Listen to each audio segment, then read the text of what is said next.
Alright, video blog check everybody, Azrael here. I need to put this video out sa aking YouTube channel kasi medyo na-late na ako to do the unboxing of the Honor X5C Plus from Honor Philippines. So this phone, the Honor X5C Plus, is out now.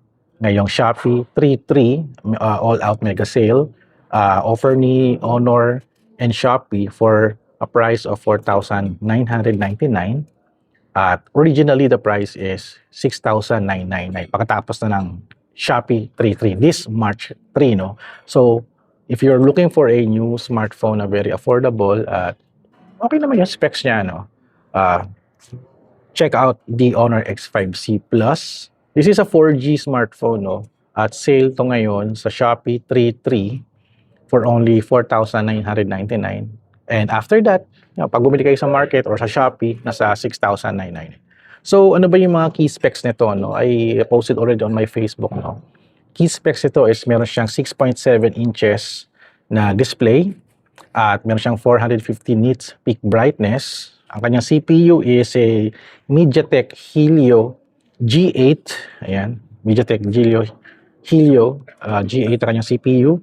Meron siyang battery specs niya maganda. It's 5,260 mAh battery na merong 8GB of RAM. That's 4GB of RAM plus 4GB of Honor RAM Turbo. At meron siyang 128GB of storage. At for the camera, the main camera niya, we have dual camera. Isang 50 megapixel na main camera at 13 megapixel na kumbaga secondary camera niya. For the front camera, it's 5 megapixel only. Ayan. At meron siyang AI, can do mga AI things like, edit photos for example. At meron siyang OS niya is Magic OS 9.0. Magic OS 9 na siya. Meron siyang Magic Capsule. At saka ang available color niya is Ocean Cyan and Meteor Silver. So yun yung key specs ni Honor X5C Plus. This is 4G. So, okay, na-discuss natin yung quick specs, no? Let's do a quick hands-on test para mapakita ko. No? Also, I have sample photos na pinag-take ko ng picture gamit yung Honor X5C Plus. Alright, let's do this. Okay, paano kaya ito? Alright, so ito na yung aking Honor X5C Plus. So, ito yung kanyang rear camera, dalawang rear camera, tsaka isang flash. That's the 50 megapixel and also 13 megapixel. No? For the front camera, it's 5 megapixel. So, ayan. So, ito yung ibabaw niya. Ito yung gilid. Din yung kanyang SIM tray. Ayan. At meron siyang 3.5mm jack. May microphone pinhole dito. USB Type-C, speaker grill. So, isang speaker lang siya. Right side, it's the volume, tsaka power button. So, ito siya, para makita ninyo, no? The screen is nice. Maganda yung screen niya. Okay naman. Naglagay na rin ako ng gesture button dito. So, okay naman siya. Very responsive naman siya, no? For the camera, unfortunately, wala siyang wide lens. So, it's 1x, 2x lang. Up to hanggang 2x lang. Hanggang 10x lang yung kanyang zoom for the photo. For the selfie is wala siyang wide selfie. For video selfie, that's 1080p. Hanggang 1080p 30 fps lang for the front video. For the rear video, it's 1x, 2x. Walang wide, up to 10x lang siya. Can shoot 1080p, 30 fps lang yung kanyang video. So other operation niya for the capture mode, meron portrait mode. You can tinker the bokeh. Photo, video, high resolution. Yan, for high res, parang 50 megapixel yung shooting niya. And kung scroll up ko lang to, more menu like may flash, ratio, timer at grid line. Yan, add grid line. And for the settings, AI photography, add watermark, timer, ayan, mute, mirror reflection, floating shutter, location tag, ayan.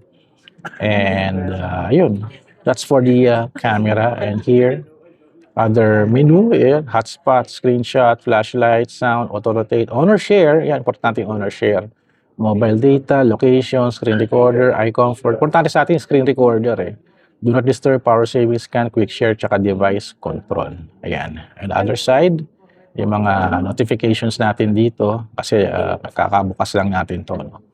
For my sample shots, no, pakita ko sa inyo. This is my sample shots during the Honor X5C Plus event sa Shopee office. No? So, okay naman siya for the 1X.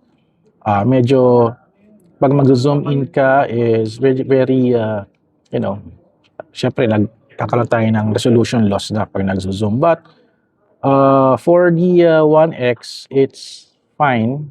Colorful naman siya. Ba't tumalabas tong zoom out na to? Okay, binigyan pa ako ng tutorial, no? So, mga early shots ko, napakita ko sa inyo. This is inside the MRT. Ayan. Okay naman siya. It's very responsive and fast. Pag medyo, yan, kamukha ito, umaandar yung MRT, so medyo blurry siya. Ito yung shots ko in SM Lite. Ayan. Very colorful. Kayang-kaya naman niya. For a on-the-budget smartphone, no? It's very okay na rin din taking pictures, and this is also video. Ito, this is an interview. Since one speaker lang siya, yun lang yung sample audio niya. Not that stereo, no? And here's my photo sa isang mirror. Ayan, very colorful naman siya. Here again, ito mga sample shot. Ito, naglagyan ako ng watermark para makita ninyo. No? Ito yung outdoor sa may MRT. Nag-try ako mag-zoom dito eh. Zoom natin yan. Ito, nag-zoom na yata ako dito. Saan ba yung zoom sample ko? Sabi yan, nag-zoom na ako dito. Nag-zoom ako dyan. Sinagad ko, medyo blurry na siya. No? Hirap na siya. So, I stayed only 1x, 2x lang yung aking minimum for taking photos. And here's the video sample. Oops. Yan. Take ako ng sample. Ayan, nag-zoom in ako. Taking photos pala, no? Nag-live video pala ako. Kasi naka-record. So, initially yung video niya walang stabilization. So, ito yung video, pictures from the Honor X5C launch sa Shopee office. And ayan, color. Yung mga close-up shots, maganda naman din siya. And ayan, selfie, 5 megapixel selfie. Siyempre, yung mga paboritong shots, the sunset doon sa ibabaw ng Shopee building sa may Ortigas. So, ayun. So, it's a very nice phone na rin din for pang TikTok, for example. May TikTok ako dito. Gumagana, naka-login ba ako? At hindi ata ako naka-login. Kasi pinapicture ko to eh. Wala tayong wifi dito. Okay, merong Google Gemini, for example. So, ayan. It's a very nice phone for 4,999 no, sa Shopee 3.3. So, if you're looking for a new phone, ito na siguro yung para sa inyo. Alright. So, end of my video. Teka lang. And that's it for our vlog for today. Hinabol ko lang to kasi Shopee 3.3 and I want you to get the best deal kay Honor Philippines and kaya Shopee. Ngayon lang to, Shopee 3.3, March 3. Mamayang alas 12, March 4 na, hindi na siya sale. So, habulin nyo na. I-add to the cart nyo na. So, sayang sayang blue, no? Parang hindi siya makita yung color dito. Actually, this is parang bluish eh. May pagka-bluish siya. Pero pat iba yung kulay dito. Kasi wala kasing ilaw kasi. So, ayun. So, I'll end on my video here. So, thank you guys for watching. So, don't forget to subscribe, like, and comment. And I'll see you guys at the next video vlog adventure. Kita-kits sa next gadget video natin. Right. By the way, we're here in Kabayan Hotel, no? Kaya naka-Modern Filipiniana ako kasi may event. So, hinabol ko lang yung aking video for today. Alright. Okay. Kita-kits.